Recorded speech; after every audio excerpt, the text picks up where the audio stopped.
Chapter 14. Sometimes I told Gloria the story Miss Franny Block had just told me, or I imitated Otis tapping his pointy-toed boots and playing for all the animals, and that always made her laugh. And sometimes I made up a story, and Gloria Dump would listen to it all the way through from beginning to end. She told me she used to love to read stories, but she couldn't anymore because her eyes were so bad.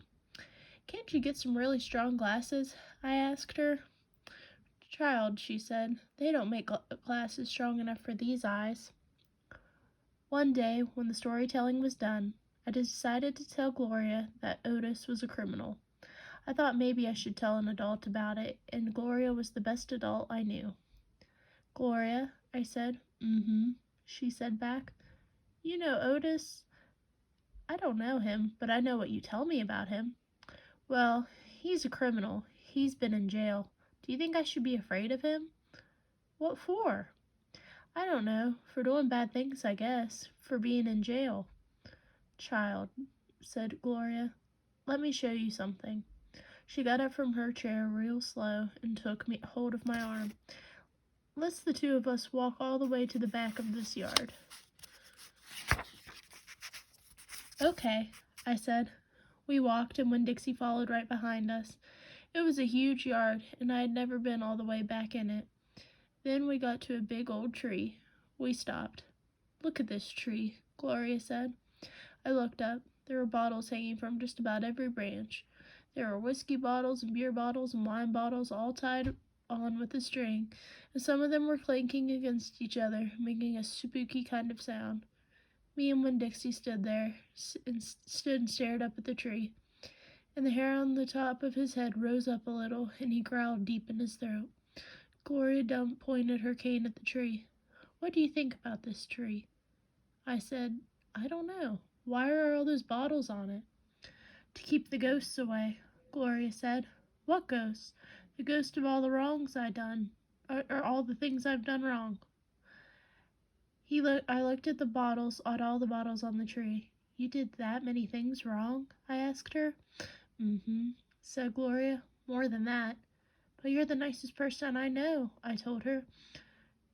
Don't mean I haven't done bad things," she said.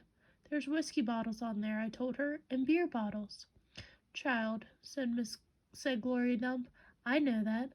I'm the one who put 'em there. I'm the one who drank 'em, who drank what was in 'em." "My mama drank," I whispered. "I know it," Gloria Dump said. "The preacher says that sometimes she couldn't stop drinking." "Mm-hmm," said Gloria again. "That's the way it is for some folks. We get started and we can't stop." "Are you one of those people?" "Yes, ma'am, I am, but these days I don't drink nothing stronger than coffee." "Did the whiskey and the beer and the wine, did they make you do the bad things that are ghosts now?" "Some of them," said Gloria Dump. "Some of them I wouldn't have done anyway, with alcohol or without them, before I learned." "Learned what?" "Learned what is the most important thing." "What's that?" I asked her. "It's different for everyone," she said.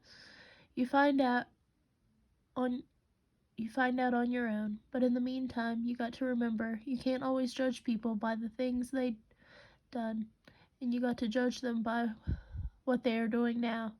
You judge Otis by the pretty music he plays and how kind he is to them animals, because that's all you know about him right now. All right?"